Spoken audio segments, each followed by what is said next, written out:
समन्ता चक्रवालेषु अत्रा गच्छन्तु देवता सद्धम्मं मुनिराजस्य सुनन्तु सग्गमोक्षदं ධම්මස්සවන කාලෝ අයං බදන්තා ධම්මස්සවන කාලෝ අයං බදන්තා ධම්මස්සවන කාලෝ අයං බදන්තා නමෝ තස්ස භගවතු අරහතෝ සම්මා සම්බුද්දස්ස නමෝ තස්ස භගවතු අරහතෝ සම්මා සම්බුද්දස්ස නමෝ තස්ස භගවතු අරහතෝ සම්මා සම්බුද්දස්ස වන්දනීය පූජනීය ගරුතර අපේ මහා සංඝරත්නයන් අවසරයි ශ්‍රද්ධාවන්ත කාරුණික ගුණවන්ත පින්වත්නි අද දවසෙත් අපි භාවනා දේශනා මාලාව තුළ තවත් වැදගත් භාවනාවක් පිළිබඳව ජීවිතයට එකතු කරගන්නට වටින චිත්තසංතානයේ තුළ සෞම්‍ය මානසිකත්වයක් ගොඩනගන ඉවසීම වර්ධනය කරන දරා ගැනීම වර්ධනය කරන උතුම් ගුණයක් වුණු මෛත්‍රිය මුල් කරගත්ත භාවනාව පිළිබඳව තමයි අදත් අපි සාකච්ඡා කරන්න බලාපොරොත්තු වෙන්නේ. පින්නතුට මතක ඇති අපි ඊයේ දවසේ සාකච්ඡා කළේ මෛත්‍රී මෙත්තා චේතෝ විමුක්තිය හෙවත් අකුසල ධර්මයන්ගෙන් අකුසල චෛතසිකයන්ගෙන් නිදහස් වුණු මෛත්‍රී සහගත සමාධියක් ඇති කරගන්නට අපි දෛනික ජීවිතයේ ගත කරන්න ඕන කොහොමද කියලා තමයි ඊයේ සාකච්ඡා කළේ. අපි එතනදී ආඝාත පටිවිණය සූත්‍රයේ තුල අඩංගු කාරණා එකතු කර ගනිමින් ප්‍රායෝගිකව එදිනෙදා ඇති වෙන ප්‍රශ්න ගැටලු තරහ යන තැන් අඩු කරගන්නේ දුරු කරගන්නේ බැහැර කරගන්නේ කොහොමද සහ ඒ අපට යමෙක් ගැන අමනාපයක් ඇති වෙනවා නම් එයා ගැන හොඳ මානසිකත්වයක් ඇති කරගන්නේ කොහොමද කියලාත් ඊයේ අපි කතා බහ කළා. ඒ කියන්නේ පින්නත්නි අපි භාවනා කරනකොට දැන් ආනාපාන සති භාවනාවක් කළත් දැන් යම් කිසි පින්නත් කෙනෙක් යෝගාවචරයේ උදෑසන කාලෙත් භාවනා කරනවා හැන්දෑවෙත් භාවනා කරනවා. මේ භාවනා කාලයන් අතරතුර කාලයක් තියෙනවා. මේ කාලයත් භාවනාව වැඩෙන්නට හේතු වෙන විදිහටම කටයුතු කරන්න ඕනේ. ඒ කියන්නේ භාවනාවෙන් ඉවත් වෙනකොට කූඩුවෙන් ගිලිහෙන කුරුල්ල වගේ වෙන්න හොඳ නැහැ. පක්ෂියෙක් වගේ වෙන්න හොඳ නැහැ. භාවනාවෙන් ඉවත් වුණාට පස්සෙත් අපි ඊළඟට ඒ භාවනාව තුළින් ඇති වුණු කුසලයේ රැක ගැනීමටත් හවස පරයන්කයට වාඩුණාට පස්සේ ඒ වෙලාවට කරන භාවනාවේ වැඩිම පිණිසත් ඒ භාවනා කාලයන් දෙක අතර අපි තාමත් භාවනාවට ගැලපෙන විදියට භාවනාව වැඩෙන්න හේතු වෙන විදියට භාවනාව තුළින් මතුවෙච්ච කුසලයේ රැකෙන විදියට දවස ගෙවන්නම වෙනවා. එහෙම නැතුව භාවනාව කියන එකත් අර දත් මදිනවා වගේ මූණ හොදනවා වගේ සාමාන්‍යයෙන් අපි මූණ හේදුවට පස්සේ දත් මැද්දට පස්සේ උදෑසන කාලේ ඒක එතනින් අහවරයි. ආපහු ඒ ගැන කල්පනාවක් නැහැ. ඒ වගේ උදෑසන කෑම ගත්තට පස්සේ ඒක එතනින් අහවරයි. ආපහු ඒ ගැන කල්පනාවක් නැහැ. අන්න ඒ වගේ මේ දෛනික ජීවිතේ අපි කරන අන්න ඒ වගේ කටයුතු ගන්නට භාවනාව ගන්න හොඳ නැහැ. උදෑසන කාලේ භාවනාවක් කරාට පස්සේ ඒ ඇතිවෙච්ච කුසලය පිළිබඳ සිහියෙන් ඒ කුසලයට පිරිහෙන්න දෙන්නේ නැතුව හවස් වරුවේ කරන භාවනාවත් සාර්ථක වෙන විදියට තමන්ගේ දවස ගත කරන්න ඕන. රැකියාව කළත් ගෙදරදී කටයුතු කළත්. ඉතින් ගිහි ජීවිතයක් ගත කරද්දී අපි වගේ නෙමෙයි. හරි අමාරුයි. බොහෝ කරදර ഘോഷා ආදී බොහෝ දේවල් මැද්දේ තමයි මේ හැම දෙයක්ම කරන්න වෙලා තියෙන්නේ. නමුත් එහෙම තමයි ඉතින් ඒ කර්මානුරූපව ඔබ අපිට ලැබුණු ජීවිතයේ තුල ඉඳගෙන අපේ වැඩේ කරගන්න වෙනවා. නැත්නම් අපිට නැවත මහා දුක් ඇති සංසාර ගමනක යන්න වෙන නිසා. අද දවසෙත් අපි කල්පනා කළා එතකොට මේ මෙත්තා චේතෝ විමුක්තිය එහෙම නැත්නම් මෛත්‍රිය කියන සමාධිය මේ මෛත්‍රී ධානය මේ ප්‍රණීත සුවය අත්දකින්නට හේතු වෙන විදියට භාවනාවෙන් තොරව ඉන්න කාලවල කටයුතු කළ යුතු ආකාරයන් පිළිබඳව මෙනෙහි කළ යුතු ආකාරයන් පිළිබඳව තවත් ටිකක් කතා කරන්න අපි අදහස් කරනවා. මොකද ඒ පිළිබඳව අපි කතා වෙනවා හරි අඩුයි. ඒ කියන්නේ භාවනාව සහ භාවනා කරන කොට අපි කළ යුතු දේවල් ගැන කතා කරනවා. නමුත් අර භාවනා වාරයන් දෙකක් අතර අද හෙටයි භාවනා කරනවා නම් ඒ අද භාවනාවයි හෙට භාවනාවයි අතර කාලය තුලත් අපි භාවනාව රැකෙන්නට භාවනාව වැඩෙන්නට හේතු වෙන විදිහට ජීවත් වෙන්නේ කොහොමද කියලාත් අපි ගොඩාක් අවධානය යොමු කරන්න ඕනේ. අපිට වැඩිපුර අවධානයක් ඒ පැත්තට යොමු වෙන්නේ නැහැ. එතකොට මෛත්‍රී ධානයකට මෛත්‍රී සමාධියකට හිතක්පත් වෙන්නට දෛනික ජීවිතේ අපි ඒ සමාධියට ගෝචර විදිහට ජීවත් වෙන්න ඕනේ. ඔය සම්පජානකාරී පබ්බේ තුල තියෙන්නේ සාර්ථක සම්පජඤ්ඤ, ගෝචර සම්පජඤ්ඤ, සප්පාය සම්පජඤ්ඤ, අසම්මෝහ සම්පජඤ්ඤ කියලා. කියන්නේ ඕනම භාවනාවක් කරද්දී භාවනාව වැඩෙන්න හේතු වෙන විදියට ඒ භාවනා කුසල් උපදින්න හේතු වෙන විදියටම දවස ගන්න ඕනේ. ගෝචර විදියට. එතකොට අද අපි කතා කරමු දැන් අපි දන්නවා අපිට තරහ යනවා. තරහ යන ස්වභාවය තියෙනවා. ඒ තරහ යනකොට අපිට යමෙක් සමග නම් තරහක් තියෙන්නේ අපි ඒ සිහිපත් කළා මෛත්‍රී ධානයකට වගේ යන්න නම් අපිට තරහකාරී ඉන්න බෑ කියලා. මෛත්‍රී ධාන වගේ තැනකට යන්න නම් අපි අපේ පවුලේ සමාජිකයෝ ටික මතක් කරාට පස්සේ අම්මා තාත්තා නැන්දම්මා මාමා ඊළඟට ලේලිය බෑනා දුව පුතා මුණුපුරා මිනිබිරි ඊළඟට සහෝදරයා සහෝදරී අසල්වැසියා යාළුවා ආයතන ප්‍රධානියා සේවකයන් ওই විදියට මේ එක එක චරිත ටික අපි වාඩි වෙලා අරමුණු කරද්දී අපට ඒ අරමුණු හමුවේ සමහර අය මතක් වෙද්දී නුරුස්නා ගතියක් එහෙම එනවනම් සමහර අය ගැන කල්පනා කරන්න කැමති නැත්නම් සමහර අය ගැන කල්පනා කරද්දී පිච්චිල යන ගතියක් තියෙනවා නම් ඒව බැහැර වෙන්න ඕනේ. මෛත්‍රී සමාධියකට යන්න බලාපොරොත්තු වෙන කෙනෙක් දෛනික ජීවිතයේ කිසිවෙක් සමග අමනාපයක් නැතුව ඉන්න මට්ටමට හිත ගන්න ඕනේ. එතකොට අපි දැන් අද බලමු අපිට ඒ කෙනෙක් සම්බන්ධව ඉස්සෙල්ලම බලමු කෙනෙක් සම්බන්ධව අපට තරහ යන ආකාරයන් තියෙනවා. දැන් බුදුරජාණන් වහන්සේ දේශනා කළ තියෙන විදිහට දැන් අපිට දැන් තරහකාරයා කියන කෙනා පේන්නේ මහා වැරදි ගොඩක් තියෙන කෙනෙක් වගේ. ඒ කියන්නේ යා අරමුණු වෙද්දී යා පෙනෙද්දී යාගේ නම ඇහෙද්දී අපට දැනෙන්නේ මහා වැරදි ගොඩක් තියෙන ජීවිතයක් වගේ. එවැනි ජීවිතයක් ගැන කතා කරනවා වගේ. එතකොට එහෙම අර වැරදි ගොඩක් තියෙන වැරදි ගොඩක් මට හෝ අපට කරලා තියෙන අන්නේ ජීවිතය ගැන තමයි අපිට මේ අමනාපකම ඇති වෙන්නේ. එතකොට අපි ඊයේ කතා කළේ අර කාය සමාචාර වැරදි නම් වාක් සමාචාර ගැන හිතන්න වාක් සමාචාර වැරදි නම් කාය සමාචාර ගැන හිතන්න එහෙමයි. අද දවසේ පොඩ්ඩක් කල්පනා කරන්න ඕනේ බෝධිසත්ත්ව ජීවිතේ කොහොමද අපිට මේ ඇති වෙන පටිඝාදී අකුසල් දුරු කරන්න භාවිතා කරන්නේ දෛනික ජීවිතය තුල.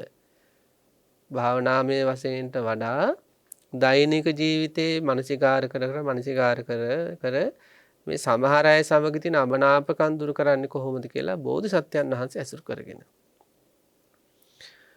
අපේ ජීවිතවල මේ බෝධිසත්වයන් වහන්සේ පිළිබඳ සංඥා පහළ වෙන ස්වභාවයක් තියෙන්න ඕනේ. අපිට අපේ ජීවිතේ අම්මා මතක් වෙනවා, තාත්තා මතක් වෙනවා, දරුවෝ මතක් වෙනවා, තමන්ගේ ස්වාමියා භාර්යාව එහෙම මතක් වෙනවා. එයාලා ගැන සංඥා පහළ වෙනවානේ. අන්න ඒ වගේ අපේ දෛනික ජීවිතයේ අපිට තරහ යන්න හදන තැන බෝධිසත්වයන් වහන්සේ මතක් වෙන්න ඕනේ. ඒ වගේ කාට හරි බනින්න හිතන තැන බෝධිසත්වයන් වහන්සේ මතක් වෙන්න ඕනේ. ඊළඟට කවුරු හරි ගැන වෛරයෙන් හිතෙහිදී බෝධිසත්වයන් වහන්සේ ගැන මතක් වෙන්න ඕනේ. කාගේ හරි වරදක් වෙද්දී බෝධිසත්වයන් වහන්සේ මතක් වෙන්න ඕනේ. අන්න ඒ වගේ මේ එදිනෙදා ජීවිතේ ගැටලු ඇති වෙන තැන්වලදී බෝධිසත්වයන් වහන්සේව මතක් වෙන්න නම් අපි කලින් බෝධිසත්වයන් වහන්සේ ගැන හොඳට කල්පනා කරලා තියෙන්න ඕනේ. අපේ හිතේ නියාමයක් තියෙනවා, අපේ හිතේ ස්වභාවයක් තියෙනවා. යමක් ගැන වැඩිපුර කල්පනා කළොත් වැඩිපුර කල්පනා කරපු දේ નિરાයාසයෙන් හිතේ නැගෙන පටන් ගන්නවා. ආදරය කරන කෙනෙක් ගැන හරියට ගොඩාක් කල්පනා කරන්න පටන් ගත්තොත් එයාගේ ගුණ යහපත්කම්, එයාගේ කැපවීම එහෙම ඊට පස්සේ දැන් අද දවසේ යා ගැන ගොඩාක් කල්පනා කරොත් හෙට දවසේ નિરાයාසයෙන්ම යාව හිතේ නැගෙන ගතියක් තියෙනවා. අන්න ඒ වගේ අපේ ජීවිතේ ඉවසිය යුතු තැන ඉවසන්න, දැරිය යුතු තැන දරා ගන්න, සමාදිය යුතු තැන සමාව දෙන්න. ඒ වගේ අකුසල් බැහැර කළ යුතු තැන අකුසල් බැහැර කරන්න මේ බෝධිසත්වයන් වහන්සේ ආවර්ජනා වීම කියන එක ලොකු රුකුලක්. අන්න ඒක සිද්ධ වෙන්න අපි පිළිතුරු කල්පනා කරලා බලන්න පොඩ්ඩක් ඒක ජීවිතේ උනාද කියලා මේ ආසන්න දින කිහිපේ Tamanට තරහ යන තැන්වල බෝධිසත්වයන් වහන්සේ මතක් වෙන ගතිය. ඊළඟට Taman ඉවසන්න ඕන තැන බෝධිසත්වයන් වහන්සේ මතක් වෙන ගතිය. කෙනෙක්ගේ වරදකට සමාව දෙන්න ඕන කියලා එහෙම බෝධිසත්වයන් වහන්සේ ආවර්ජනා වෙලා එහෙම මානසිකත්වයක් බිහි වුණාද කියලා පොඩ්ඩක් කල්පනා කරලා බලන්න. එහෙම උන් නැත්තේ එහෙම වෙලා නැත්තේ ගෙවීගේ අතීතයේදී බෝධිසත්වයන් වහන්සේගේ ජීවන රටාව ජීවිත ස්වභාවය ගැන කල්පනා කරලා තියෙනවා මදි නිසා. එතකොට දැන් කෙනෙකුට හිතෙන්න පුළුවන් අපේ සමාජයේ දැන් ඔබ අපි කවුරුත් අභිධර්ම හදාරනවා, සූත්‍ර ධර්ම හදාරනවා, විනය හදාරනවා. කෙනෙකුට හිතෙන්න පුළුවන් අනේ ඉතින් මේ වගේ දේවල් අපි මොකටද කල්පනා කරන්න කියලා හිතෙන්න පුළුවන්. අපි හැමතිස්සෙම හිතන්න ඕනේ පින්නත්නි මේ දැන් ඔබ වුණත් අපි වුණත් අභිධර්මයේ දැනගත්තත් සූත්‍රයේ දැනගත්තත් විනය දැනගත්තත් අපිට තාම තරහ යනවා නම් ඒ කියන්නේ නිරේගාමී අකුසල් කර කර ඉන්න කෙනෙක්. අභිධර්මයේ ඒ චෛතසික විග්‍රහ, චිත්ත වීති විග්‍රහ ආදී පවා හැමදේම දන්නවා. නමුත් අපිට තරහ එනවා නම් තාම. එහෙනම් අපි නිරේගාමී අකුසල් කරන කෙනෙක්. අභිධර්මයේ දන්නවා හැබැයි කේන්ති යනවා. සූත්‍ර ධර්ම දන්නවා හැබැයි කේන්ති යනවා. විනය දන්නවා හැබැයි කේන්ති යනවා.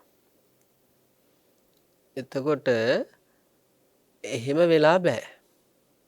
අභිධර්මයේ දන්නවා කේන්ති යන්නෙත් නෑ. විනය දන්නවා කේන්ති යන්නෙත් නෑ. සූත්‍ර දන්නවා කේන්ති යන්නෙත් නෑ. අන්න ඒ වගේ චරිතයක් වෙන්න ඕන අපි. ඒකනේ අර පෝටිල කියන ස්වාමීන් වහන්සේ බුදුරජාණන් වහන්සේ ළඟට ආවට පස්සේ බුදුරජාණන් වහන්සේ තුච්ච පෝටිල කියලා ආමන්ත්‍රණය කරන්නේ. ඇයි? රාග දේශ මොහාදිය යටපත් කර ගැනීමේ හැකියාවක් උන්වහන්සේට නැහැ. හැබැයි සූත්‍ර අභිධර්ම විනය දන්නවා. ඒ නිසා බුදුරජාණන් වහන්සේ ආමන්ත්‍රණය කළා තුච්ච පෝටිල, හිස් පෝටිල. මොකද එයා හිස් සතින්ම මැරෙන්න මරණයට අපවත් වෙන්නට ඉන්න ස්වභාවයක තමයි ජීවිතය අරගෙන ඇවිල්ලා තියෙන්නේ. ಗುಣ පුරන්නේ නැතුව.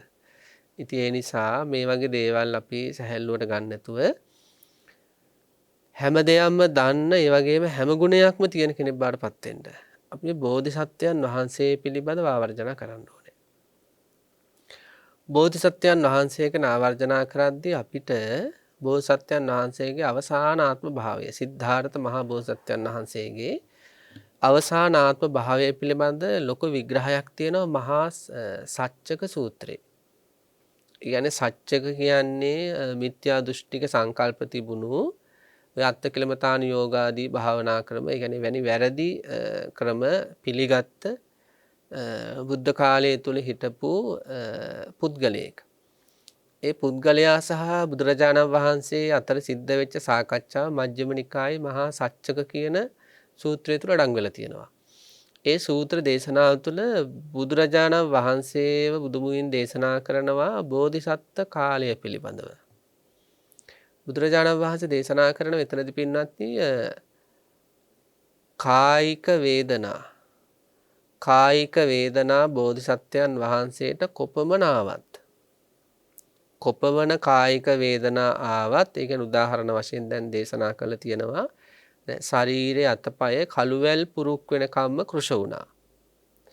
ඊළඟට උදරය ස්පර්ශ කරද්දී පිට දැනෙන විදියට පිට කොන්ද ස්පර්ශ කරද්දී උදරය දැනෙන විදියට මේක කෘෂ වුණා.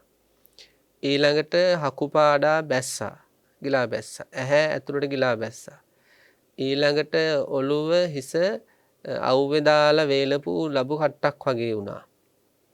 ඊළඟට දනිස් ආදිය දනිස් පොල් කටු මතුවෙලා ඒ දෙපා කළුවැල් පුරුක් වගේ කෙට්ටුණා. ඊළඟට ඇන ගහලා වාඩුණාට පස්සේ පිටිපස්සට වැටෙනවා.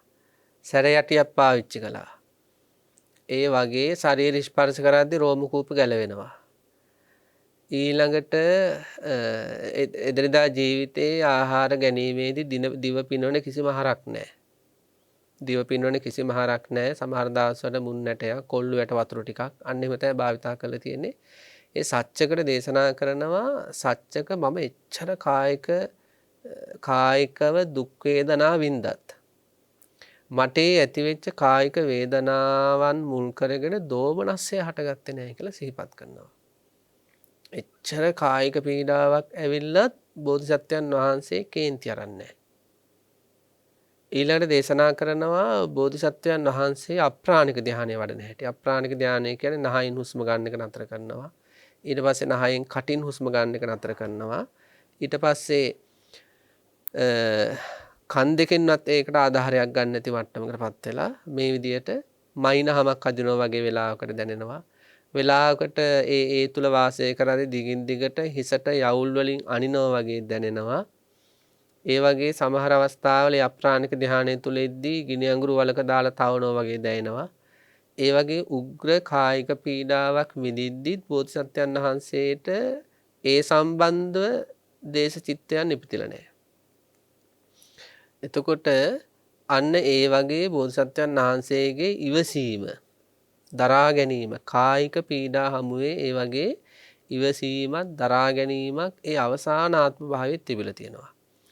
ඊළඟට සංසාර ජීවිතය ගත්තට පස්සේ මානසික වශයෙන් දැරීම සංසාර ජීවිතය කියන්නේ පින්නත් අපේ මේ සමාජයේ ඉන්න සමහර අයට කේන්ති යන ප්‍රධාන හේතුවක්. ප්‍රධානම හේතුවක් වෙලා තියෙන්නේ Taman අඩුවක් නැතුව අනිත් අයට කටයුතු කිරීමත් ඒ පැත්තෙන් පෙරලා එයට කිසිම සැලකිල්ලක් අගයක් වටිනාකමක් නොලැබීමත්.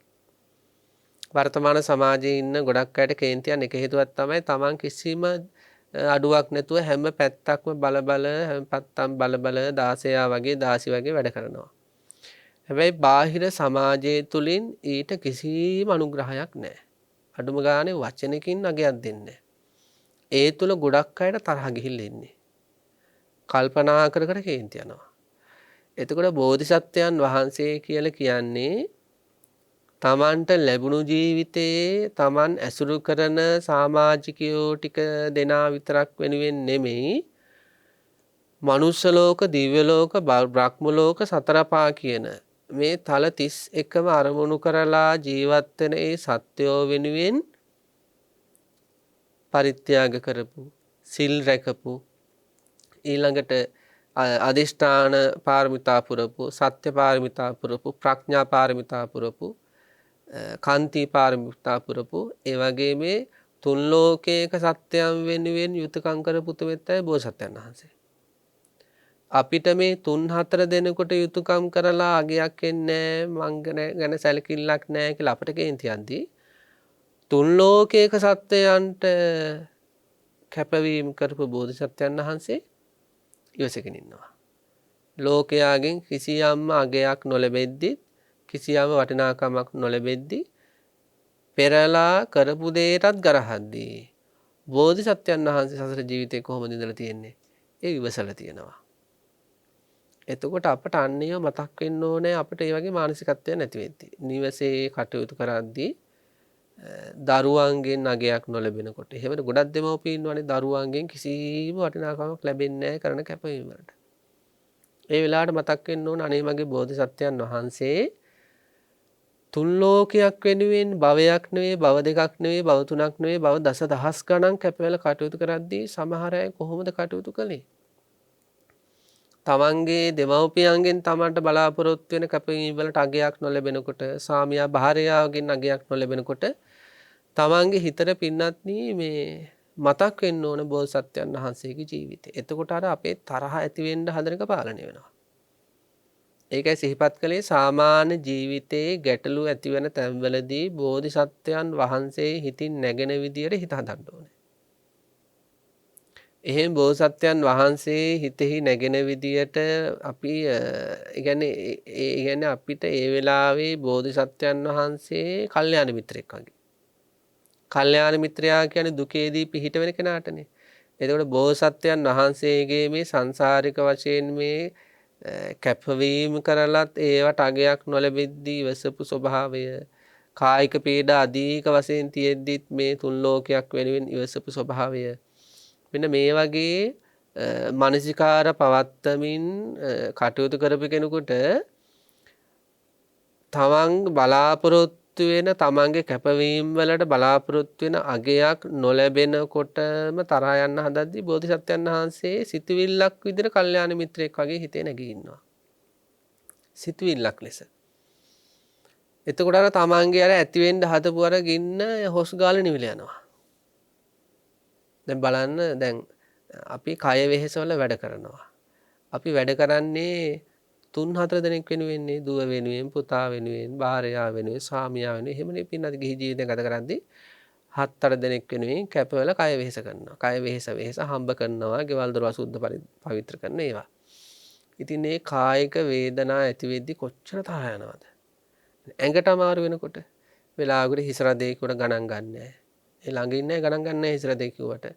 කොන්දලි දෙනවා කොට ගණන් ගන්නෑ. ඊළඟට මේ පැනිසිටමෝල් එකක් ගෙනත් දෙන්න කිව්වොත් වතුර ටික නෑ, පැනිසිටමෝල් පෙත්ත ගෙනත් දීලා යනවා.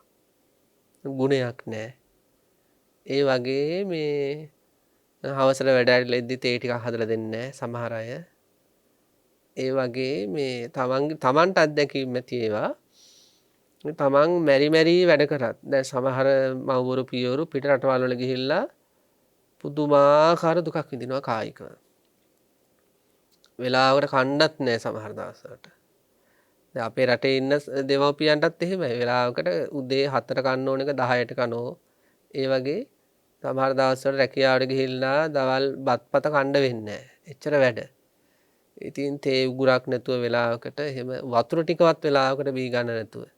එහෙම කායික පීඩා විඳ එහෙම හම්බ කරද්දී වැඩ කරද්දී එහෙම අර බාහිර සමාජයෙන් ඒ බලාපොරොත්තු වෙන එහෙම ඒ අඩුම ගානේ ලෙඩක් දුකක් හැදින වෙලාවකවත් එහෙම බලන්න දුනාට මේ මිනිස්සු නම් කියලා එන ඇතුළාන්ත ආවේගයක් මොකටද කියලා. ඉතින් වෙලාවකට බයින වේවට. උඹලට කරලා වැඩක් නැහැ කියලා. ඉතින් අන්න ඒ වගේ කායික පීඩා වුණත් අපට ඇති වෙන අවස්ථාවල අපට බෝධිසත්වයන් වහන්සේගේ සංසාරික වශයෙන් ඒ අත්දැකපු කායික පීඩා සහ ඒ හැම කායික පීඩාවක් උන්වහන්සේ සිද්ධ කළේ. ඒ කියන්නේ පින්නත් අපි දන්නවනේ දැන් මව් කුසක උපදිනවා කියන එක සැපක් නෙවෙයිනේ. ඒක මහා දුකක්නේ.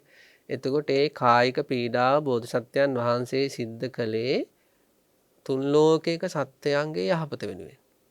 එදා දීපංකර බුදු පියාණන් වහන්සේගේ ළඟදී රහත් වෙලා සසර ගමන අවසන් කරන්න තිබ්බත් එතන ඉඳලා සාර අසංඛේ කල්ප ලක්ෂයක් මනුෂ්‍ය දිව්‍යාදී ලෝකවල සැරිසරමින් එද්දී මව් කුසවල් වල කොච්චර බැහැ ගන්න නැද්ද? ඉතින් අවසාන වෙස්සන්තරාත්ම භාවයේදීත් ඒ කියන්නේ අර තුසිත දිව්‍ය ලෝකයට යන්න කලින් වෙස්සන්තරාත්ම භාවයේදීත් මව් කුසක බැහැලානේ ඉබදුනේ. එතකොට බෝසත්යන් වහන්සේ නම සසර ජීවිතේ එහෙම අපි වෙනුවෙන් ඉපදෙන්න ගිහිල්ලා කොච්චර දුක් විඳද? ඊළඟට මේ බෝධිසත්වයන් වහන්සේලා වයසට යනවා සසර ජීවිතේදී. මනුස්ස ජීවිත ලැබුණට පස්සේ ඒ ජරාවට පත්වීමේ දුක කොච්චර අත්දකින්න නැද්ද? අපි වෙනුවෙන්. ඊළඟට කායික රෝගවලට කොච්චර ගොදුරු වෙන්නේ නැද්ද සසර ජීවිතේදී? ඉතින් මේ අත්දැකපු හැම කායික පීඩාවක්ම තුන්ලොවක් වෙනුවෙන්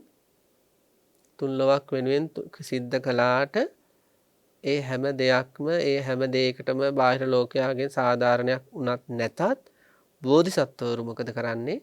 එය උපේක්ෂාවෙන් නිදරා ගන්නවා. වෛර කරන්නේ නැහැ, කල්පනා කර පුපුරු ගහන්නේ නැහැ, ඇනුම් පද කියන්නේ නැහැ. ඒ වගේ පින්නත් මේ බෝධිසත්ව ජීවිතය පින්නත්නි මේ හදාරන්න ඕන. බෝධිසත්ව ජීවිතය හදාරනකොට දැනෙනවා මේ තුන් ලෝකයක සත්‍යයන් වෙනුවෙන් මෙච්චර කායික පීඩා විඳලා තියෙනවා. මෙච්චර මානසික පීඩා කායික පීඩා විඳලා තියෙනවා. මෙච්චර මානසික පීඩා උපදින දේවල් හමුවේ ඉවසලා දරලා තියෙනවා. ඉතින් අන්න ඔය මේ කියපු ටික ඔළුවේ වැඩ කරනවා නම් අපේ ජීවිතය අපිට කේන්ති යන්න පරිසරය හැදෙන ගොඩක් තැන්වලදී කේන්තිය උපදින්න නැතුව අපිට ඉන්න පුළුවන්.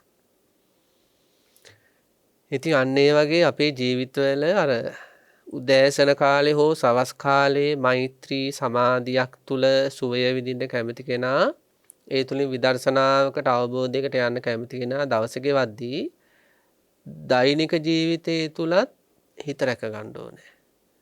මොකද අපි හොඳට දන්නවනේ උදේ වරුවේ කේන්ති ගියොත් හවස භාවනාවට ඒක හානියක්. භාවනාවකට පැයකට කලින් තරහා ගියොත් භාවනාවකට හානියක්. ඒව ඕන තරම් අත්දැකලා තියෙනවා.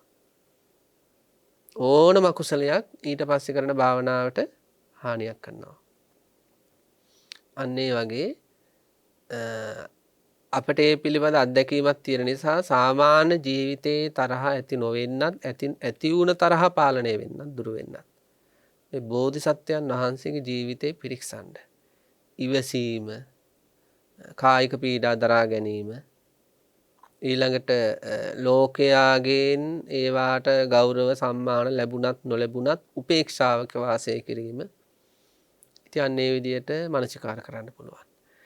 ඊළඟට අපේ හිතෙහි උපදින තරහ ආදිය දුරු කරන්න තව ක්‍රමයක් තමයි දැන් තරහ කියන්නේ පින්වත්නි මානසික දුකක්. කායික දුක් තියෙනවා ඊළඟට තියෙනවා මානසික දුක්.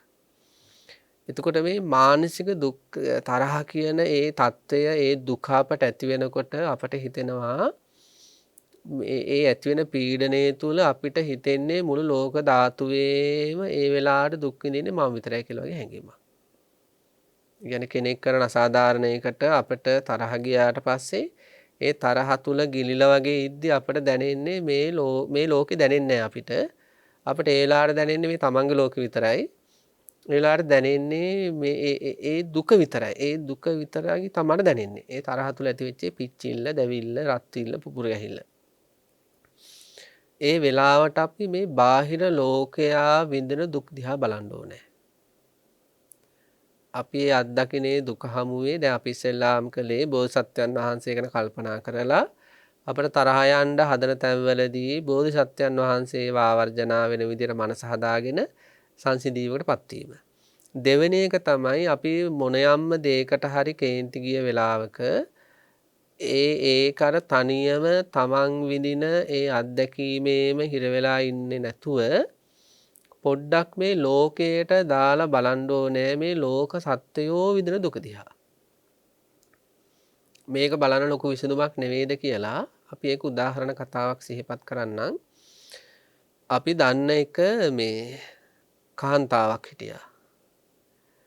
ඒ කාන්තාව උප්පත්තියෙන්ම කොරවල ඉපදුණු කෙනෙක්. උප්පත්තියෙන්ම කොරයි. අපි දකින්න කොටත් අවුරුදු 60කට වැඩි. එතකොට එයාගේ මුහුණ ගත්තට පස්සේ මේ අපහාසයකට එහෙම නෙමෙයි ඒ ඇත්ත තත්ත්වය කියන්න ඕන මේ අපේ ධර්ම කාරණේ විග්‍රහ කරගන්න. මේ මෞතුමි ඒ කාන්තාවගේ අම්ම කෙනෙක් උන්නේ කාන්තාවක්. කාන්තාවගේ දත් ටික එළියට ඇවිල්ලා තියෙන්නේ. ඊළඟට මේ ඔළුව අඹ ගෙඩියක් වගේ. ඊළඟට මේ ඇස් පුංචි. ඊළඟට අත් දෙක තියෙන්නේ අනිත් පැත්තට. දැන් අපේ සාමාන්‍යයෙන් මෙහෙම ඉද්දි දැන් වටාපත අල්ලගෙන ඉන්නවනේ අපි මේ අත් දෙක. එතකොට අත් දෙක අනිත් පැත්තට හැරිලා තිබුණා. අන්න ඒ වගේ අත් දෙක යාගේ. ඊළඟට ඉන තියෙන දැන් එයාට කවදාවත් නැගිටින්න බෑ. එයා දැන් මේ අත් දෙක යටින් තමයි පිටිපස්සෙන් අත් දෙක දාලා ඒ අනිත් අය උස්සන්නේ. එතකොට උස්සනකොට මෙයා ගොඩක් බරක් නෑ. කිලෝ 30 ගණක් වගේ බර. උස්සනකොට මෙයාගේ කොන්ද සහ කකුල් තියෙන්නේ එල් හැඩයට. එල් අකුරේ හැඩයට තියෙන්නේ. එතකොට දැන් අර අත් දෙක යටින් දාලා උස්සද්දි එල් හැඩයටම මෙයා ඉස්සෙන්නේ. කකුල් දෙක ඉනෙන් නැවිලා පහළට වැටෙන්නේ. ඊළඟට කකුල් දෙකන් දර කෝරු දෙකක් වගේ ඒකත් තියෙන්නේ අනිත් පැත්තට. ඊළඟට ඇඟිලි උනත් හරිම මේ විරූපී විදිහට සකස්සලා තියෙන්නේ. එතකොට මෙයා ඉපදුනේ එහෙමයි. එයා ඉපදිලා එයාට කාලයක් ඇති ජීවිතේ දැනෙන්න පටන් ගත්තනේ පින්නත්. එයාට කාලයක් ඇති ජීවිතේ දැනෙනවා. එයාට ජීවිතේ දැනෙනවනේ අවුරුදු 5ේදී 6ේදී. එයාට ඉස්සෙල්ලාම දැනෙන්නේ එයත් එක්ක ඉන්න එයාගේ සම වයසේ අය දුවන පනින ඒවා. සෙල්ලම් කරන ඒවා, කෑකෝ ගහන ඒවා. එතකොට මෙයා කාමරයකට වෙලා ඇඳක් උඩ වෙලා හැමදේම බලන් වෙනවා. ඉතින් එයා කාමරයට දුවගෙන සමහර එයාගේ වයසේ අය ආපහු දුවන හැටි එයා බලාගෙන ඉන්නවා. එයාගේ ඉස්සරහ උඩ පයින් හැටි බලාගෙන ඉන්නවා. එතකොට එයාට ඇඳෙන් බහින්නවත් බෑ. ඊළඟට තරුණ වියට එද්දී ඒ කාන්තාවන්ට පුරුෂයන්ට අදාළ විදිහට ඒ ආදරය ආදී රාග ආදී කෙලෙස් උපදින්න හේතු වෙන හෝමෝන උපදිනවා. එතකොට මෙයාට ඒ තරුණ වියේදී රාගය උපදිනවා. ඊළඟට ආදරය ඕනේ. දැන් ඒ කියන්නේ පින්නත් වයසට ගියත් දැන් අවුරුදු 60 70 80 වුණත් ආදරය ඕනනේ දැන් සාමාන්‍ය හිතකට. එතකොට දැන් මෙයාටත් ඒ තරුණ වයසේදී ඇති වෙනවා කියන කහන්න දෙයක් නෙවෙයි. එතකොට මෙයාට තරුණ වයසේදී ආදරය ඕනේ. ඒත් කාගෙන්වත් ලැබෙන්නේ නැහැ. අපිට මතකයි ටීවී එක දාලා එයා උස්සගෙන ඇවිල්ලා පැදුරෙන් බිම තියනවා. පැදුර දාලා බිම තියනවා. එතකොට ටීවී එක දිහා බලන ටෙලි නාට්‍ය බලනවා. චිත්‍රපටිත් බලනවා. ඔය චිත්‍රපටිවල කොච්චර ආදරේ සම්බන්ධ කතා යනවද? ටෙලි නාට්‍යවල කොච්චර ආදරේ සම්බන්ධ කතා යනවද? ඒ හැම එකම එයා බලා ඉන්නවා. ආස නැද්ද එයාට? ඒ වුණාට එයාට ජීවිතේ මැරෙනකම්ම එහෙම ආදරයක් විඳින්න බැහැ එයාට. ඊළඟට මෙයා වැසිකිලි කැසිකිලි යනකොට අනිවාර්යයෙන් මෙයාගේ එයා තරුණ වියට එද්දිම අම්මා තාත්තා නැති වුණා. ඊට පස්සේ එයාගේ අක්කා බලාගන්නේ. විවාහත් නොවි අක්කා බලාගත්තේ. එතකොට ඇය තමයි වැසිකිලි කැසිකිලි හැමදේම සිද්ධ කරන්න ඕනේ. පිරිසිදු කිරීම, කෑම එක ළඟට ගිහින් දෙන්න ඕනේ, වතුර එක ළඟට ගිහින් දෙන්න ඕනේ. අපේ පින්නතොර දැනෙලාදී ජීවිතයේ gedara ඉන්නකොට ඔය අපේ වැඩිහිටියෝ වේවා, මැදිවියෝ වේවා ලෙඩක් දුකක් හැදලා ඇඳේ ඉද්දී බලාපොරොත්තු වෙන සැලකිල්ල ලැබෙන්නේ නැහැ. සතියක් ඇඳේ හිටියා. සතියක් ඇඳේ හිටියක බලාපොරොත්තු වෙන සැලකිල්ල ලැබෙන්නේ නැහැ. එතකොට මෙයා මුළු ජීවිත කාලෙම ඇඳේ. උස්සාර පස්සාව කර්මේ ඉඳලා තව කෙනෙක් කරන්න ඕනේ. ඊට පස්සේ මොකද උනේ අපි දකිනකොටත් අවුරුදු 60කට කිට්ටුයි. ඊට පස්සේ මෙයා අපි පැවිදුණාට පස්සේ මෙයා මිය ගියේ. එන අවුරුදු 80ක ආසන්න කාලයක් ඉඳලා මිය ගියා.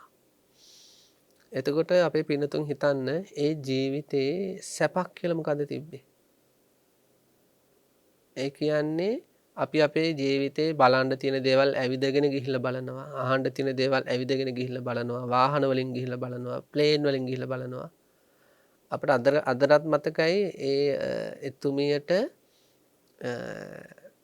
අවුරුද්දකට සැරයක් විතර බැරිම තැන ඒ කියන්නේ නිවසේයි නම් කියන්නේ ඇයි බොරු ලෙඩ හදා ගන්නවා කියලා. මේ බොරු ලෙඩ හදා ගන්නවා කියන්නේ කේන්ද්‍රී ගානවා, කෑ ගහනවා. එතකොට ගමේ තියෙන ওই වාහනයක් ගෙනල්ලා ත්‍රිවිල් එකක අරන් යන්න බෑ. වාහනයක් ගෙනල්ලා මෙයා එක්කගෙන යනවා. එතකොට මෙයා අර කවුළුවෙන් එළිය බලාගෙන යන්නේ. අවුරුද්දකට සැරයක් වගේ. ඉතින් ගෙදර අය කියන්නේ, ඒ කියන්නේ ගෙදර අයට දැනෙනවා ඇති ඒක ගොඩක් දුරට බොරුවට මෙයා කරන්නේ කියලා. එතකොට මේ පිනතු හිතන්නේ ජීවිතේ දුක ඇරෙන්න මොනවද තිබ්බේ? එතකොට අපිට මේ කෙනෙක්ගේ වචනයක් නිසා කේන්ති ගිහිල්ලා කෙනෙක්ගේ අසාධාරණයක් නිසා කේන්ති ගිහිල්ලා අපි මුළු ලෝකෙම සැප විඳිනවා මම විතරයි මේ දුක විඳින්නේ කියලා වගේ එවැනි කල්පනාවලෙද්දී ඔහොම දුක් විඳින අය මේ ලෝකෙ කොච්චර ඉන්නවද?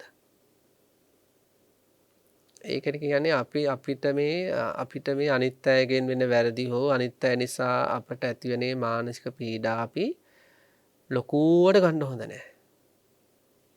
ඒවා ඇති වෙලා වෙනස් වෙලා නැති වෙලා යන ස්වභාවයන්. ඉතින් අපි හැමතිස්සෙම හිතන්න ඕන අන්න ඒ වගේ මම මේ වෙලාවේ මේ මානසික සිතුවිල්ලක් තුල අත්දකින්න දුකක් නෙමෙතන තියෙන්නේ. මම කනවා, බොනවා, නානවා, ඇවිදිනවා හැමදේම කරනවා. ඒ අතරේ මානසිකව මේ කෙනෙක් කරපු දෙයකට මට තරහක් එන දුක තියෙනවා, පීඩාව තියෙනවා. නමුත් අරම දුක් විඳලා මේ ලෝක කොච්චර ඉන්නවද? ඉතින් අන්න ඒව කල්පනා කරලා බලන්න ඕන. අනාථ නිවාසවල, ඔය සමහර ළමා නිවාසවල, වැඩිහිටි නිවාසවල, පිළිකා රෝහල්වල, ආරෝග්‍ය ශාලාවල මේ කාලේ මේ කොවිඩ් ව්‍යසනයේ හැදලා හුස්ම ගන්න බැරුව මේ ලෝකයේම මේ ව්‍යාධි, රෝග ආදී, මරණ ආදී මහා ව්‍යසනයන්ගේ ගිනි ගොඩක් වෙලා ඉද්දි අපි මේ කෙනෙක්ගේ අසාධාරණයකට ඇති වෙන මේ පිච්චිල්ල ලොකුවට අරගෙන ඒක අපිට මහා සුනාමියක් වගේ දැනෙන්නේ. සුළි සුළඟක් ඇවිල්ලා අපේ හැම දෙයක්ම අරගෙන ගියා වගේ හැඟීමකින් මේක හිතට එබිලා බලන්න එහෙම අපි අපේ දුක් ලොකුවට ගන්න ගතියක් නැද්ද? නමුත් යම් කිසි කෙනෙක් මේ එවැනි අවස්ථාවකදී තමන් දුකක් විතරක් නෙවෙයි තරහක් විතරක් නෙවෙයි මේ මොනවා හරි තමන්ගේ හිතේ පීඩාවක් ඇති වෙච්ච වෙලාවක මේ ලෝකයා විඳින දුක් දිහාට එබිලා බැලුවොත් ඉතින් අපට ආරංචි වුණා ගිය කොරෝනා ව්‍යසන ආපු වෙලාවේ ඔය ඒ ගම් ප්‍රදේශ අපිට කියන්න බෑ ඒ ප්‍රදේශවල මේ ආහාර පිළිබඳ කොච්චර ප්‍රශ්න තියෙනවද කියනවා නම් සියඹලා ගස් හොලවනවලු සියඹල කණ්ඩ නැහැ. එතකොට ඒ සියඹලා කණ්ඩ බැරිව ඇති වෙන ගින්න වගේ නෙමෙයි. ඒ දරුවන්ගේ කුසගින්න නිවා ගන්න බැරි වෙනකොට අම්මා තාත්තලාට ඇති වෙන මානසික ගින්න මේ වර්තමානයේ කොච්චර මේ ලෝක ධාතු තුළ තියෙනවද? ඉන්දියාව කියන්නේ දෛනික ආදායමෙන් යැපෙන දහස් ගණන් මිලියන ගණන් ඉන්න රටක්.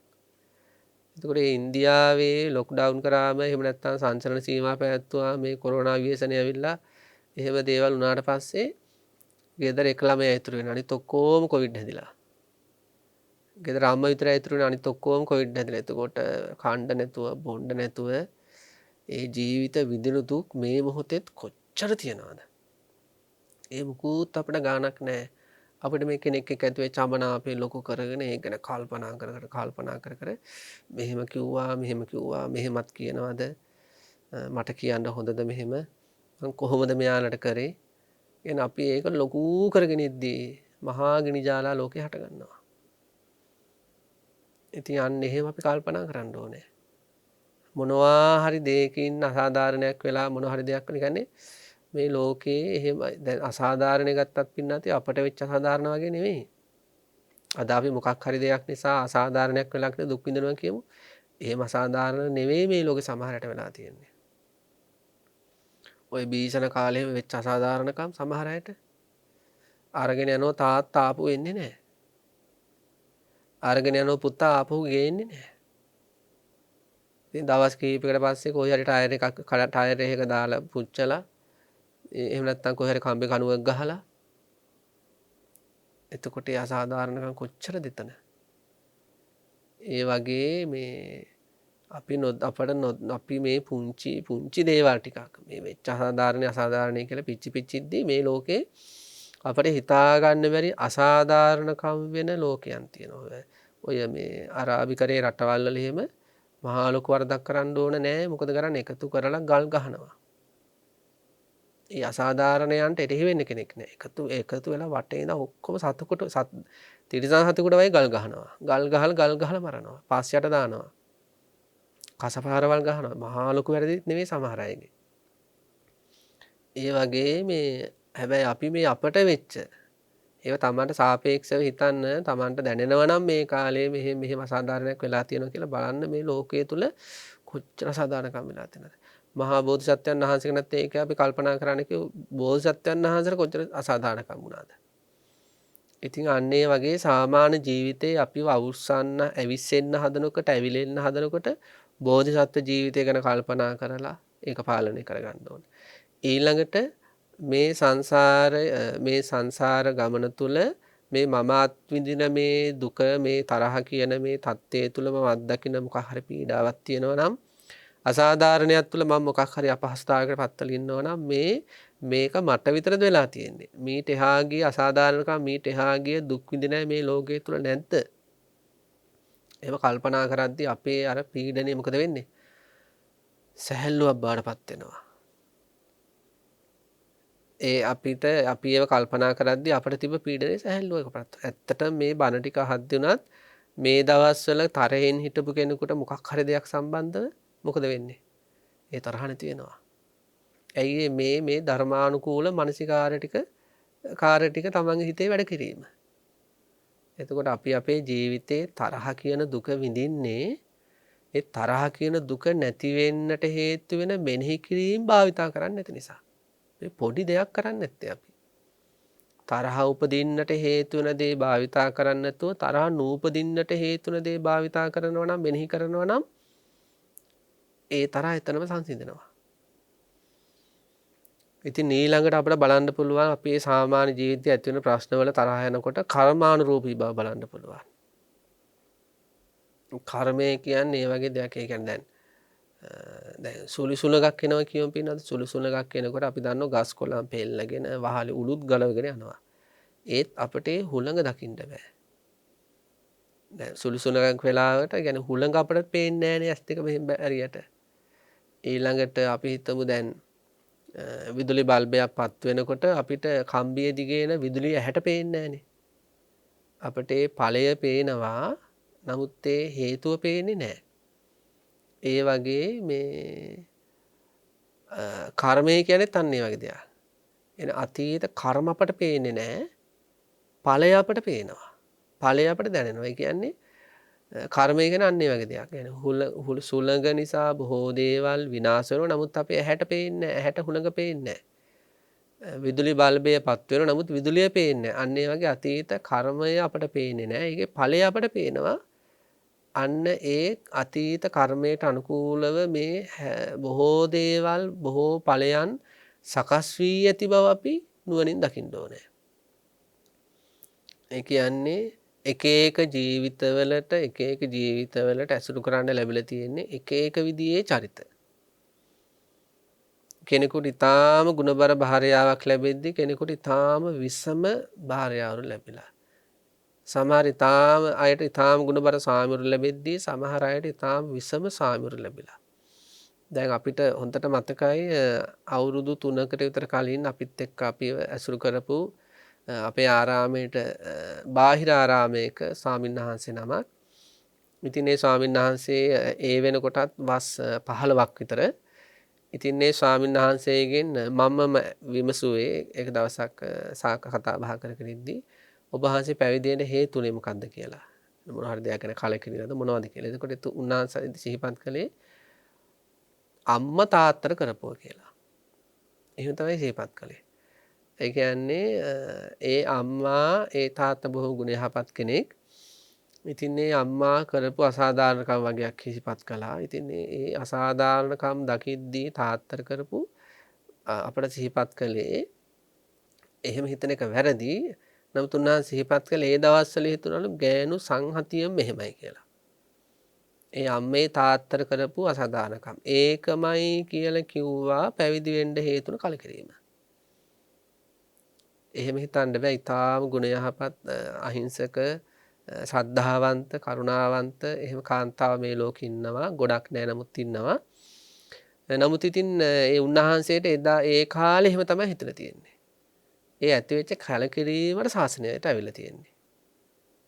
ඉතින් දැන් වස් 18කට වැඩි අපිට මතක හැටියට එතකොට අන්න ඒ වගේ සමහර මේ එතකොට ඒ පියතුමාට එහෙම භාර්යාවක් ලැබුණේ අතීතයේ කරපු කර්මයක් නිසා. හැබැයි එයාට ඒක හොයාගන්න බෑ මොකක්ද ඒ කර්මය කියලා. හරියට මෙන්න මේක කියලා හිතා ගන්න අමාරු. නමුත් එහෙම කර්මයක්. ඒ වගේ සමහර අයට හොඳ ස්වාමිවරු, සමහර අයට නරක ස්වාමිවරු, සමහර අයට හොඳ භාර්යාවරු, සමහර අයට විසම් භාර්යාවරු, සමහර දෙමව්පියන්ට ඔය අතිජාත පුත්‍රයෝ, අනුජාත පුත්‍රාදී හොඳ අය, සමහර දෙමව්පියන්ට අවජාත කියන අම තාත්තා ළඟවත් නැති පහත් ගුණ තියෙන ළමයි හම්බෙලා තියෙනවා. ඉතින් ඒ විදියට සහෝදර සහෝදරුණත් එහෙමයි.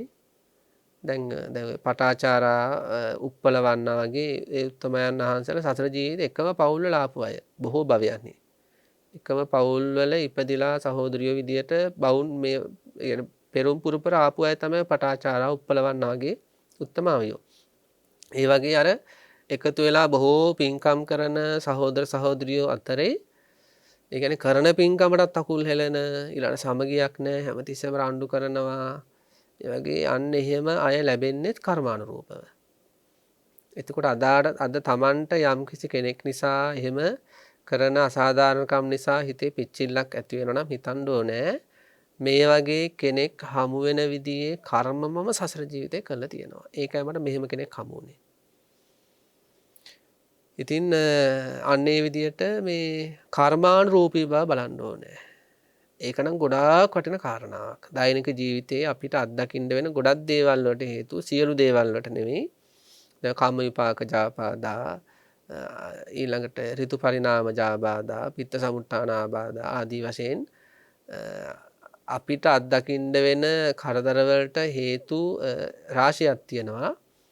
ඒ අතර ප්‍රධානම එකක් තමයි විශේෂයෙන්ම කර්මය කියන්නේ. ඒක දායාද කරගෙන, ඒක නෑයා කරගෙන, යාළුවා කරගෙන අපි ඉපදිලා තියෙන්නේ. අන්න ඒක දාලා ප්‍රශ්න දිහා බලන්න. ඒ ප්‍රශ්න දිහා බලද්දි හිත සංසිඳනවා. නැවත ඒ ගැනම හිතන්න ඕනේ. මේක මගේ පුරාණ කර්මයක ප්‍රතිලාභයක් කියලා හිතලා නතර වෙන්නේ නැතුව තව ඒ ගැන කල්පනා කරන්න ඕන. ඉතින් අන්නේ විදිහට පින්නත්නි මේ මෙත්තා චේතෝ විමුක්තියක් හෙවත් මෛත්‍රී චිත්ත සමාධියක් නීවරණාදී අකුසල් බැහැර කරපු එහෙම සමාධියකට යන්න දෛනික ජීවිතේ අපි එහෙම ලොකු කැපකිරීමක් කරන්න ඕනේ. අපි මේ සිහිපත් කළ හැම කාරණාවක්ම දෛනික ජීවිතේ අපිට ඇති වෙන දේශාදී අකුසල් දුරු කරගනිමින් ඉදිරියට වැඩ කරද්දී රැකියාව කරද්දී කතා බහ කරද්දී යන තරහ ඒ වඩු කරගන්න මේ වගේ කල්පනා කිරීම පාවිච්චි කරන්න ඕන. බෝධිසත්වයන් වහන්සේ ගැන හිතන්න ඕන, කල්පනා කරන්න ඕන. තමන් විඳින දුකට සාපේක්ෂව බාහිර ලෝකයා ඒ තමන්නේ තරහ තුල විඳින දුකට සාපේක්ෂව තමන්නේ යම්කිසි අසාධාරණයකට අත්දකින්නේ ඒ නම් මේ තරහ තියෙන්නේ ඊට සාපේක්ෂව ලෝක සත්‍යය අත්දකින අසාධාරණකම් ලෝක සත්‍යය අත්විඳින දුක් එහෙම අන්න ඒව කල්පනා කරන්න ඕන. ඊළඟට කර්මානුරූපීව ජීවිතය දිහා බලන්න ඕන. අතීත මොන යම්ම හරි කර්මයක බලපෑමක් නිසා මට මෙවැනි අය මෙවැනි කෙනෙක් මෙවැනි පරිසර ලැබෙන්න හේතු වෙලා ඇති කියලා ඔය කල්පනා ටික අපි අවශ්‍ය තැන්වලදී පාවිච්චි කරනවා නම් අපේ අර සංහිඳියාව හිතේ පරිස්සම් වෙනවා. අපේ සංසුන්කම හිතේ රැකෙනවා. අන්න ඒ සාන්ත මානසිකත්වයේ සංහිඳියාව අපිට හවස භාවනාවට යද්දී, හෙට උදේ භාවනාවට යද්දී අපි අර බලාපොරොත්තු වෙන මෛත්‍රී සමාධි ආදියට යන්න විශාල රුකුලක්. ඉතින් එතකොට පින්නතුර දැනෙන නැති භාවනාව කියන ජීවිතේමයි. ඉතින් භාවනාව වෙනුවෙන් ජීවිතේම කැප කරන්න ඕනේ. දරුවන් ඉහළ තලයකට ගන්න අපේ දෙමව්පියෝ එක වෙලාවක නෙවෙයි කැප වෙන්නේ. ඒක දවසේම කැප වෙනවා දරුවෝ ඉහළ තලයකට ගන්න. වෛද්‍යවරයෙක් කරන්න, ඉංජිනේරුවරයෙක් කරන්න. ඒ වගේ භාවනාවක් වෙනුනොත් අපි ජීවිතේම කැප කරන්න ඕනේ. අනිකුත් දේවල් කරන අතරේ භාවනාව රැකෙන විදියට, භාවනාව තුළ සමාධි උපදින විදියට දවස ගෙවන්න ඕනේ. ඉතින් අතර නියමිත කාල වේලාව සම් වෙනවා. අපි මේ හැම දෙයක්ම කතා බහ කළේ මෙත්තා චේතෝ විමුක්තිය හෙවත් මෛත්‍රී සමාධිය, මෛත්‍රී ධ්‍යාන කියන උතුම් තත්ත්වයන්ටපත් වෙන්න අපි දවස ගත කරන්නේ කොහොමද කියන කාරණා මත. ඉතින් මෛත්‍රී සමාධිය කෙසේ වෙතත් සාමාන්‍ය ලෞකික ජීවිතේ උනත් සාර්ථක වෙන්න මේවා හේතු වෙන්නේ නැද්ද කියලා අපි පිළිතුම්ම කල්පනා කරලා බලන්න ඕන. ඒ නිසා හැමතිස්සෙම ත්‍රිපිටක ධර්ම ආදිය හදාරන්නම ඕන. නමුත් ඒව හදාරද්දී හැමතිස්සෙම කල්පනාකාරී වෙන්න මේ අකුසල් දුරු වෙන විදිහේ මානසිකාරත් මම පාත්තනවාද කියලා. ඉතින් මේ විදිහට තමන්ගේ ජීවිතය තාම ගුණබර කරගනිමින් ප්‍රතිපත්තියට තව තවත් අරගෙන මේ ජීවිතයේදීම පිණතුන්ට නිර්වාණ ධර්මය සාක්ෂාත් වේවා කියලා අපි ප්‍රාර්ථනා කරනවා. හැම දිනාටම තෙරුවන් සරණයි. පින්වත්නි, අද දවසේ ධර්ම දේශනාව සඳහා දායකත්වය ධර්මයෙන් කටයුතු කරන්නේ සදැහැති දායිකාවක් විසින් කියලා සිහිපත් කරලා තියෙනවා. නම් සඳහන් කරන්න එපා කියලා එතුමිය සිහිපත් කරලා තියෙනවා. එතුමිය විශේෂයෙන්ම තාම ශ්‍රද්ධාවෙන් බලාපොරොත්තු වෙන්නේ මේ සම්මා සම්බුද්ධ ශාසනයේ පැවැත්ම වෙනුවෙන් සම්මා සම්බුද්ධ ශාසනයෙහි තියෙන ඒ කල්යාණ ධර්මය ලෝක සත්වයාට හිතසුව පිණිස ලබා දෙන්න බෙදා හරින්න මහඟු කැපකිරීමක් කරන ගෞරවනීය ලොකු ස්වාමීන් වහන්සේට ආශිර්වාද කරන්න ගිලම්භාවය දුරු වීම සඳහා ඉතින් අපේ ගෞරවනීය ලොකු ස්වාමීන් වහන්සේ කියන්නේ අපි ඒ ගැන වචනයක් හරි සිහිපත් කළ යුතුයි කියලා හිතනවා මේ වෙලාවේ. තමන් වහන්සේගේ ජීවිතයේ සම්පූර්ණයෙන්ම වගේ බුද්ධ ශාසනයට කැප කරපු උතුමන් වහන්සේ නමක්. ආත්මාර්ථය අපට දැනෙන්නේ අපට දැනෙන්නේ උන්වහන්සේගේ පරමාර්ථය විතරයි. ඒ කියන්නේ උන්වහන්සේ තමන් වහන්සේ වෙනුවෙන් තමන් වහන්සේගේ හිතසුව පිණිස එහෙම කටයුතු කරනවා කියන එක අපට දැනෙන්නේ නැහැ එච්චර. ඇත්තට අපට දැනෙන්නේ පරමාර්ථය. කියන්නේ අපේ පින්නතුන් වෙනුවෙන්, ලෝක සත්‍යය වෙනුවෙන්, දරුවන් වෙනුවෙන්, ඒ කියන්නේ තවත් පිරිසක් මේ උන්වහන්සේ උත්සාහ කරන්නේ තවත් පිරිසක් තවත් එක්කෙනෙක් තවත් දෙන්නෙක් හරි දහමට ඇදලා ගන්න. දහම තුල සුරක්ෂිත කරන්න. ඉතින් ඒ වගේ විශාල කැපකිරීමක් කරන ලොකු ස්වාමීන් වහන්සේ වෙනුවෙන් තමයි මේ සදැහැති උපාසිකාව ඒ මහත්මිය ආශිර්වාද කරන්න බලාපොරොත්තු වෙන්නේ. ඉතින් අපි ආශිර්වාද කරමු ප්‍රාර්ථනා කරමු මේ වෙනකොට ගෞරවනීය ලොකු ස්වාමීන් වහන්සේ නිරෝගී භාවයට පත් වෙමින් සිටින්නේ. ඉතින් එතුමිය බලාපොරොත්තු වෙන විදියට ඔබ අපි කවුරුත් බලාපොරොත්තු වෙන විදියට ගෞරවනීය ලොකු ස්වාමීන් වහන්සේට කාය බලය චිත්ත බලය තව තවත් වැඩේවා. සංසාර ගමනේ සහ මේ ජීවිතයේ කළ මහා පුණ්‍ය ධර්මයෝ නැගි ඒවා. උන්වහන්සේට තව තවත් ඉක්මනින්ම සුවපත් භාවය ලැබේවා. උන්වහන්සේගේ සියලුම ශාසනික බලාපොරොත්තු ඉතා පහසුවෙන් සිදු කර ගැනීමට අවශ්‍ය සියලු පරිසරයන් සකස් වේවා. ඒ වගේම උන්වහන්සේ බලාපොරොත්තු වෙන උතුම් නිර්වාණ ධර්මයෙන් උතුම් බෝධියකින් නිවන් දකින්නත් මේ පින හේතු වේවා කියලා අපි කවුරුත් ප්‍රාර්ථනා කරමු. දායකත්වයේ දරපු ඔබතුමියටත් බණ අහපු අපේ පින්තුන් හැම දිනාටමත් බුද්ධ ආදී රත්නත්‍රය අනන්ත ගුණානුභාව බලයෙන් ශෙත සාන්තිය සැනසෙල්ල නිවීම වේවා. මේ කුසලයෝ පාරමිතාවෝ වේවා කියලා අපි ප්‍රාර්ථනා කරනවා. ආකාසට්ඨා ච බුම්මට්ඨා දේවා නාග මහිද්దికා පුඤ්ඤන්තං අනුමෝදිත්වා චිරන් රක්칸තු ශාසනං චිරන් රක්칸තු දේශනං චිරන් රක්칸තු මම් පරන්ති.